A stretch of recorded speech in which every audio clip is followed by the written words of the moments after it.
ये लें जी। शुक्रिया भाई, बकाया दे दें। क्या बकाया? ओ भाई आपने पैसे कहाँ दिए जो बकाया मांग रहे हो आप? ओ भाई, कहीं आप नींद में तो नहीं हो? अभी मैंने आपको 5000 पकड़ाया है, अपना गला चेक करो। ओ हेलो भाई, मैं कोई नींद शींद में नहीं हूँ, तुमने पैसे दिए नहीं मुझे। अरे भाई साहब, आप मेरे कहने पे अपना गला चेक करो तो सही, उसमें मेरा 5000 का नोट जरूर पड़ा होगा। भाई हमारे गले में कई 5000 के नोट होते हैं, आप कैसे कह सकते हैं कि कोई एक नोट आपका है? भाई क्या मसला है, क्यों शोर कर रहे हो? खैर है? सर देखे ना, आपके बंदे को मैंने पूरा 5000 दिया है और अब ये कह रहे मुझे आपने पैसे नहीं दिए। नहीं नहीं सर, ये झूठ बोल रहा है, इसने कोई पैसे नहीं दिए मुझे। अगर ऐसी बात है ना, मैं भी कोई आम इंसान नहीं हूँ। मैं अपने हर बड़े नोट की तस्वीर अपने पास रखता हूँ। ये देखें, इस नंबर का नोट आपके पास पड़ा हुआ कि नहीं पड़ा हुआ?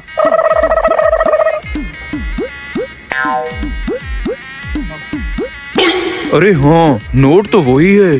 देखा, मिल गया ना नोट। देखें सर, सेम नंबर है, आप बकाया दो। लेकिन सर मैं 10 साल से काम कर रहा हूँ, मैंने आज तक ऐसी कोई गलती नहीं की। ये बंदा जरूर कोई गड़बड़ कर रहा है। अब ऐसा करें, सीसीटीवी कैमरे चेक करें। लगता है फंस गया हूँ मैं देखता हूँ। अब क्या करूँ, लगता है फंस गया हूँ।